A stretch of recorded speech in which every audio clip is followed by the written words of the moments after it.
Hello everyone and welcome to Moments with MindLeaps this Friday. My name is Rebecca Davis. I'm the Executive Director of MindLeaps and I'm happy to be back hosting Moments with MindLeaps on Fridays. I've had the chance to be in Uganda for the last few weeks, but I'm back here now and very excited for our guest who I already see joining us here. Oh my goodness, very excited for this day. John Malik is going to be our guest today for Moments with MindLeaps, and I have the pleasure of introducing him. Hello! Hi, Hi, John. How are you?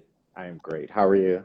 Wonderful, and so excited to have this conversation with you. Thank you so much for being a guest today on Moments with MindLeaps. Thank you for having me. I'm awesomely excited. I was just about to introduce you to our guests. John Malik is most recently, you'll correct me if I'm wrong, but most recently celebrating the appointment of Artistic Director of Madison Ballet, but has a very long CV of dance credentials and choreographic credentials from around the world, some of which include your own company, Douthit-Boyd Productions, as well as work with all sorts of different companies from Ballet X in Philadelphia to around the world, and now most recently taking on this new role. Thank you so much for being with us. Absolutely. Thank you again for having me. So let's start from the end first, if that's okay. I heard that the official appointment or the official commencement begins in July for Madison Ballet, is that right? Yes, correct. Okay, so what happens now in these last few months as you build up to accepting this new role? Well, I'm pretty much still busy. I'm choreographing a new ballet on American Repertory Ballet starting Great. pretty much next week. And then my company, Douthit-Boyd Productions, we have shows in New York at the New Victory Theater for their dance series festival for the month of July. So I'm working right up until moving to Madison and starting right into the season. Yeah, it sounds like you're already double booked. Yes, triple booked. But I like it that way. It keeps me out of trouble. Well, so tell us now, what will be the first few days, the first few months of working with Madison Ballet? What will that look like for you? Well, for me, it's starting right on August 1st in rehearsal. I literally get there the day before, and we go right into rehearsal for our 2022-2023 season, which I'm still in the process of planning as we speak. It's pretty much finalized, but I have a few more things to try to acquire for this company. But it's we're starting in the gates running really hard and really strong with a lot of rehearsals. We have 2 performances coming up at the end of August and September. So it's a pretty jam-packed season. I'm coming in with a bang, I guess. Well, and you've previously choreographed for the company, right? Yeah, I just did a new work for them this past March, which premiered in mid-March. Created in about 2 to 3 days. Oh my gosh. Story of my life. Well, only true talent can choreograph that fast. So Yeah. very And luckily excited it was to good, see. so. Very excited to see what this new chapter brings for Madison Ballet. Yeah, We are so lucky to have you. it's exciting because it took about 2 years for this to happen because I Yeah. actually interviewed 2.5 years ago, and then the pandemic happened, and we didn't have any communication for almost a year and a half. And Wow. then randomly on a Sunday, I got a call from the executive director saying, "Hey, do you remember us at Madison Ballet?" And I was like, "Of course." And we restarted the process, and I went out there and met with the dancers and the board and got a tour of the city. And yeah, so everything else has fallen into place from there. Well, I've heard you speak before about the importance of diversity and inclusion. I love some Hmm. of the phrases that I've heard you say about how you find a way for like every body in the room to be a part Hmm. of that creative process and that creative statement. And I can only imagine how much this will be a gift to the ballet world, especially the the traditional and classical ballet world, and how much Yeah, you need voices like yours in these positions. I'm very yeah. excited to see all that you can do with that Thank for you. the Yeah. community, for the art form. Yeah, that's what excites me the most is to not to use an old phrase, but to basically put my money now where my mouth is, where I can actually start to help create the change that I've been talking about for so long within the classical ballet community. So I'm Yeah, and those of excited. us who've watched you, I mean, we've seen you, and with your company, you're making you're making those statements. But it just seems like the ballet world is always slow to really Hmm. embrace it. So Yeah, hopefully this additional platform will just help everybody see that this is the future. I hope so. That's what I'm banking on. I hope it. Well, MindLeaps is going to be your cheerleader the whole way. Oh, good, good. Okay, so now tell us about New Victory Theater. Are you in New York right now? I'm in Denver actually right now. I am here for the premiere of Choir Boy, which was choreographed by my best friend Jewel D. Lane, amazing choreographer from Atlanta, Georgia. So I'm Ooh. here to support him. He's my best friend. I'll go to the end of the world for him. So Oh my goodness. Okay, we'll make sure yeah. to add his link because I need to look up him too. Oh yeah, you should definitely. He's amazing. He's done work on Ailey too and Boston Conservatory, and he just did a new work for Carolyn Dorfman in New Jersey. He's awesome. Oh Amazing. my goodness. Yeah. Okay. Well, I have my homework set aside for this evening. But before we start that, you'll be at New Victory Theater with Ballet Boy Productions. Tell us Hmm. what this piece is, what these pieces are. So it's a new work. My company, Ballet Boy Productions, is an all-male company of dancers, male dancers of color, both um, male identifying and non-binary male dancers of color. And basically, we just help to promote guys who are interested in pursuing this career because it was not easy for me pursuing a classical career. I didn't really have a lot of mentors or people to look up to. So I wanted to basically create something that I didn't have when I was training to become a dancer and as a artist. So I formulated the company about 10 years ago, but it really got its roots about 3 years ago. We had our debut performance at the Battery Dance Festival in New York. And then the pandemic happened. We had a lot more stuff planned, and the pandemic happened, and then a lot of things were put on hold. So I'm really happy to have this opportunity to present a work again at New Victory this summer. It's going to be a brand new work for four dancers. It's a little play on Tchaikovsky, Oh my using classical gosh. music and kind of showing a juxtaposition between that and the media and concepts around black males and what we perceive them to be based on assumptions of looks as opposed to really getting to know someone. So it won't be totally intense, but it definitely has some intense moments. Oh my goodness. Gosh, yeah. You're creating my whole schedule here, Ja. I think I might follow you to Denver, then I might check out this show, then I might come follow you Yeah. into Madison. Oh, please do. We need all the support we can get. My leaves obviously totally missed our chance to travel to Africa, as you know from our mutual friends. We do a lot of work with Dan, Yeah. with helping youth find this path abroad. We totally needed to grab you in the pandemic because now you're going to be busy for like the next decade. Yeah. Yeah. I wish that would have been amazing. Okay, well, at some point when you need a break from your star here, please let us know, and Oh, we'll sneak a little absolutely. bit of a 1 week break into your schedule. Oh, absolutely. I'll make the time, of course. Now I've heard you speak about when you found your passion for choreography, which it always Hmm. amazes me because I feel like there's so many dancers who either just kind of fall into choreography or stumble into it or aren't sure the next step, so they try Yeah. choreography. But it sounds like for you it was very intentional when you had that experience. You saw Ailey's and you're like, I want to make people feel like Hmm. this. How did you kind of distinguish between training, performing, choreography? How did you focus on that? I don't think that came until later.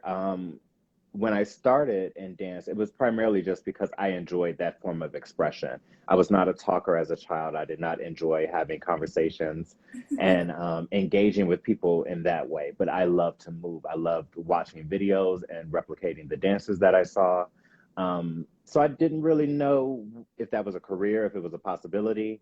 And I kind of just stumbled into ballet. I went to a ballet class one day with a neighbor, and I just completely fell in love with it. I love this room that you did not have to talk, and you got work done, and things were happening, and progress was happening. And then it was beautiful, it was emotional, it was Yeah. everything that I had envisioned to be for a person who didn't enjoy talking.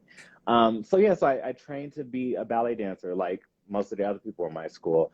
And when I saw Ulysses Dove's work on the Ailey Company when I was around 12 or 13, that's when I knew I wanted to do that. Still didn't really know what it was, but I knew that's what I wanted to do. Whatever it was that he created on that stage to make me feel that way, I was like, I want to do that.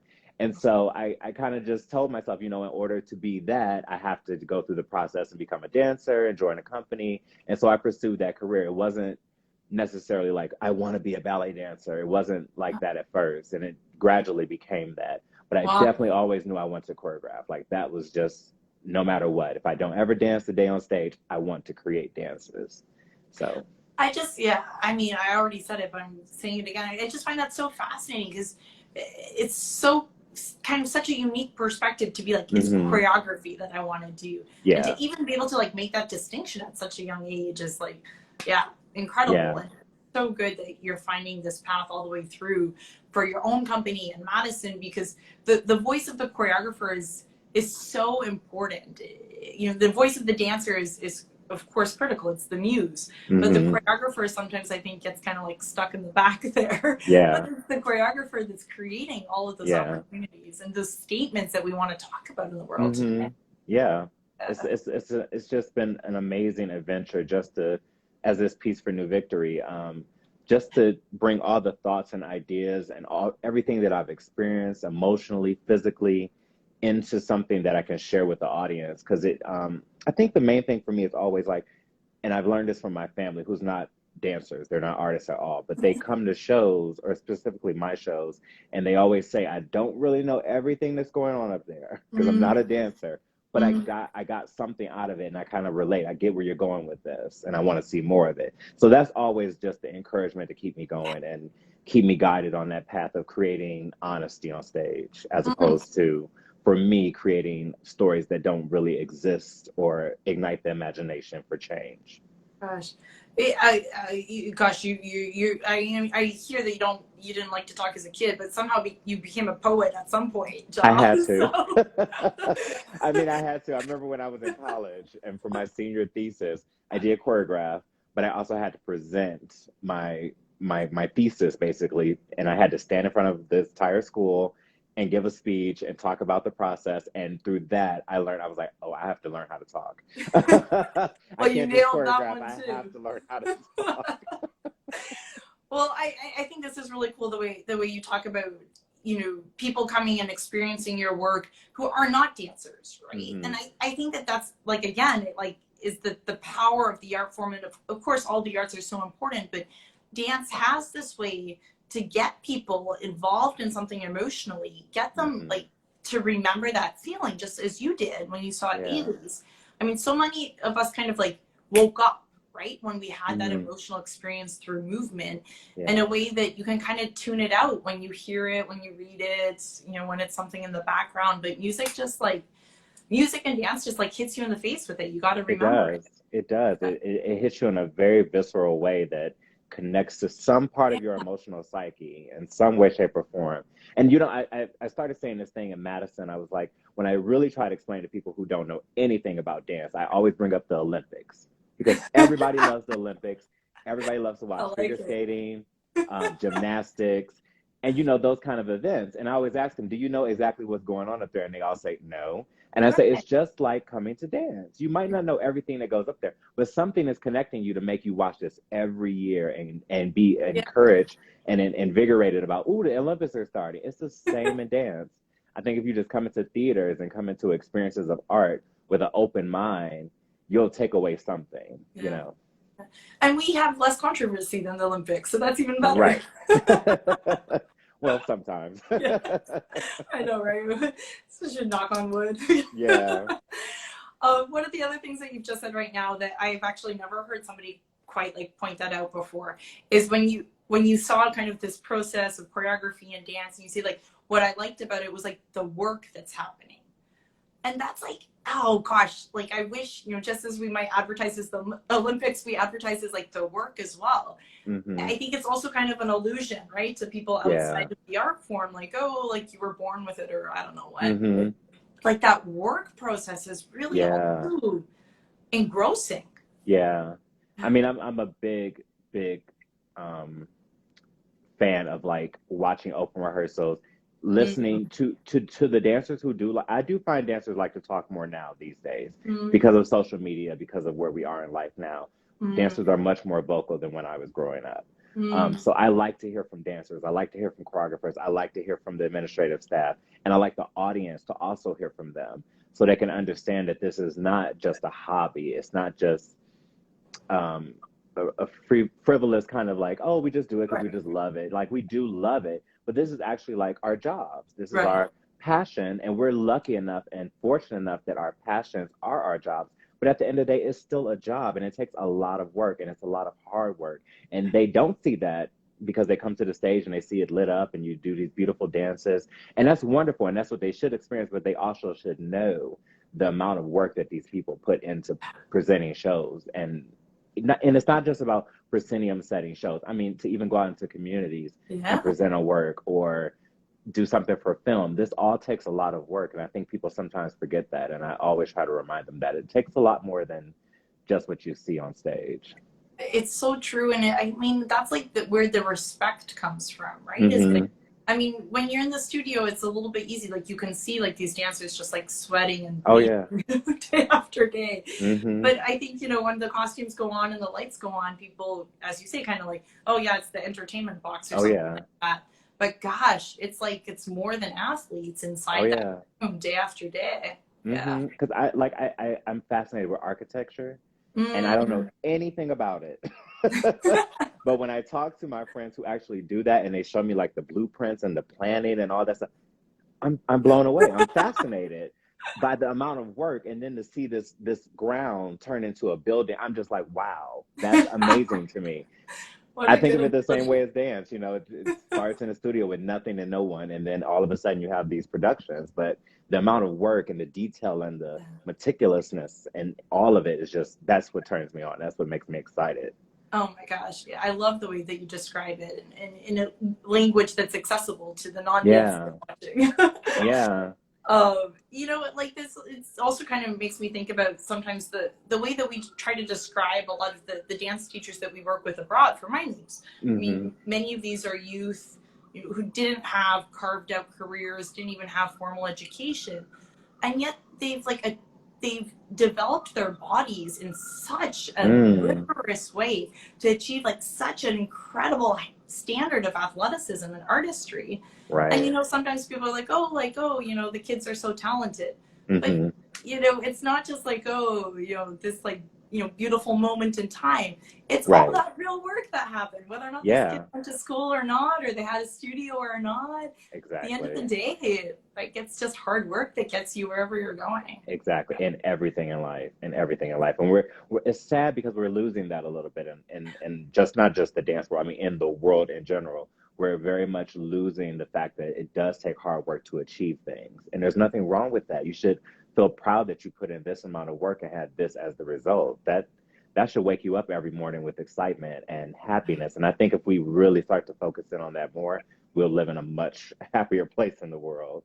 Oh my gosh, you are so right. I mean, like, half of my world is like dealing with business and everything that it takes to run a company, as you know, from Ballet-Boyd Productions. Yeah. And people are like, da, da, da, da, da, like this, like this. But actually the fight to like achieve that is part of the process that makes the whole thing worth it, right? Mm-hmm. Yeah, completely. Yeah. Absolutely. Yeah. Some combination of like patience and rigor, I think, is what we need to be after. And a little bit of insanity. Yeah. We'll toss that my way when you have some. Yeah. Okay, so we've talked about all of these different things. Now, one of the other things I've heard you say that I just kind of, from trying to like dig out of your brain all of these like crystal beautiful moments. You talked about, at one time in your life, you kind of thought everybody was going to like give you the break or give you the opportunity. And you're like, actually, you know what? If nobody's going to give you the break, like, you got to do it yourself. Yeah. And I just think that, like, gosh, I wish somebody had told me that like 20 years ago. So tell us a little bit about like what that means to you now and how you can pass on that word of advice. I'm grateful that it didn't come easy for me, actually. At first I wasn't. I was pissed off. I was mad. I'm not gonna lie. After the New York Times article and the choreographer to watch statement and having such a glowing review for your first work in New York City with with a program with Emery Lacrone and Justin Peck is just like, Oh, wow. You know, I felt so honored and so happy. And to see that nothing came of that for 10 years. And I just kind of sat in this bubble of like, what do I do? How do I continue on? And so one day I just woke up and I was listening to Jennifer Lewis, the brilliant Jennifer Lewis from Blackish, and she's a Broadway vet. And I was listening to one of her podcasts, and she was saying, I've done shows and I've done this and I've done that, but there are so many months where I have been given nothing. And I said, I'm going to go out and make it myself. And I thought, that's it. If nobody is knocking at your door or asking you to do this or asking you to do that, you're smart enough, you're talented enough, make it happen. And so that's what I did. it's like there's so many youth that MindLeaps works with. We've talked about some who achieve like this incredible standard artistically and physically. Gosh, they're like, Olympic athletes, right? Yeah. But the mental piece of it isn't always there. Like the way you say is like, how do you kind of like wake up and realize like actually like you can fight for it, and like It's you hard. can be the one empowered to do it. Yeah, it's hard. I mean, I don't shy away from talking about this. I had moments of complete depression and feeling like I was at my lowest lows and wanted to give up. And I actually did walk away.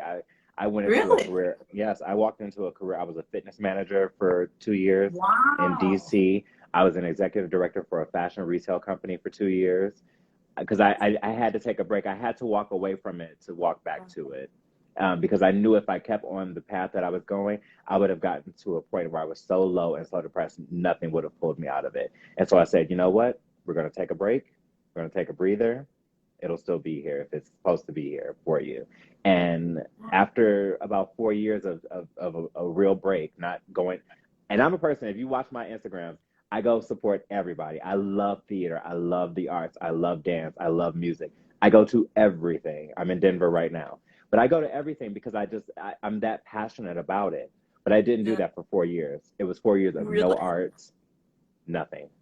Oh No my arts, God. no arts, no choreographing. I threw away my dance clothes. I did not engage on social media, nothing for 4 years. But I'm glad I took that break because that break gave me so much insight about different aspects of the world of how to make things happen, how to make things run, the perseverance that we were talking about before in running a ballet company or running a dance company. I would not have known those things if I hadn't taken that break. So I gained so many other tools in that break that made my passion for the arts come back. And thanks to Dance Lab, I was like, I got pulled right back into it and I haven't stopped yet. So. Oh my gosh, I don't think you're going to stop now if you want. No. I'm in it for the long haul now. And I wish like for the audience members like me, like I wish we could pull those 4 years back. Yeah, I mean, I wish it could have been easier, but like I said, I'm so grateful for all the things that I learned in those 4 years that are definitely tools that are helping me be where I am now and do the things that I'm doing. I had a choreographer, he was teaching choreography once say to me, and I was too young and too naive to appreciate it.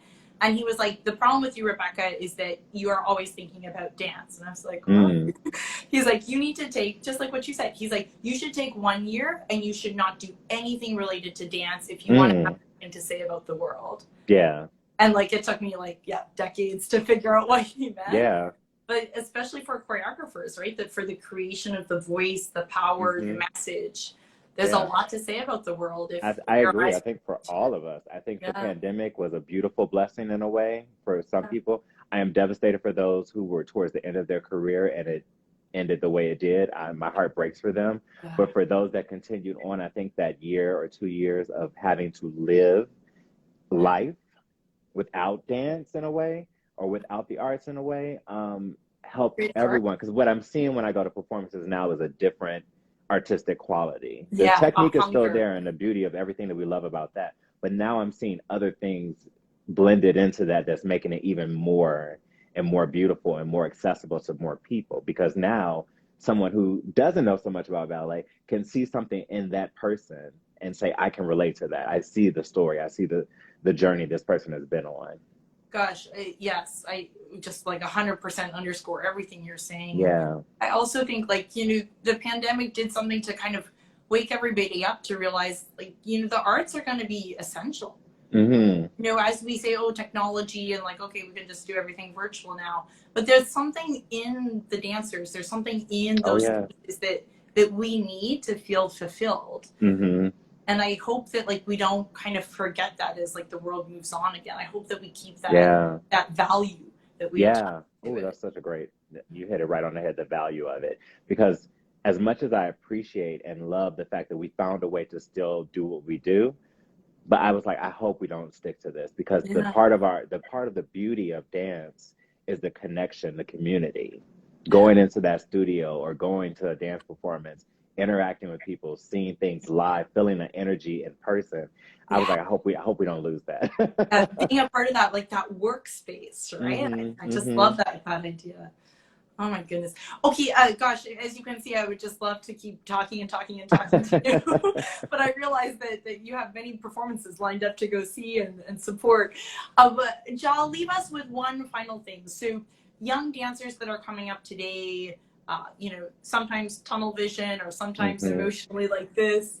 What's like one thing that you would want to tell these young dancers that are like, you know, just starting to see like what this can be for them? Yeah, I would say don't be afraid to explore. That's really it. I would say don't be afraid to explore. If your mind is open constantly to exploration within ballet, jazz, dance, hip hop, African, everything within dance and outside of dance, it makes everything that you contribute to the world as an artist and as a human being so much better. You have such an appreciation for so many different things because I was a strict ballet dancer as a kid, and I had that tunnel vision of like, go to ballet class, go to bed, wake up, go to bed. You know what I'm saying? That kind of just narrow, I didn't see anything on the outside.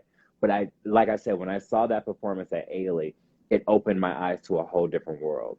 And then I got to explore and research other dances, cultural dances, social dances, modern dance, contemporary dance. And it just made me so much happier to know that there's an entire world out here that adds to who I am and adds to what I can present to the world. So that's what I would say to young dancers is just be open to explore everything that you can think of. Don't just narrow yourself down to one thing. And it Well, doesn't mean you can't become what you want to be.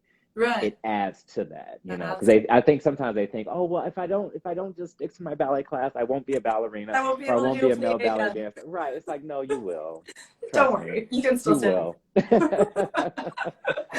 You'll still you know, do just it. like how you say, like, yeah, like the world adds to you. Well, Ja, you're definitely adding to the world And so are you. beyond. I love your program. I love everything that you're doing. I think it's just amazing. And shout out to Lamar, very good friend of mine who connected us. Well, I can't wait to get you on a plane to meet some of our dancers and our trainers. I would love to, One day. absolutely. Go be brilliant in Madison, and when you're feeling like you have a little breather space, call me up so we can put you on a plane. I will, for sure, definitely. Thank you so much for this time with you. Thank you, Rebecca. I really appreciate it. Thank you so much, everyone. Best of luck there, and can't wait to follow your career, Ja. Thank you so much. Bye-bye.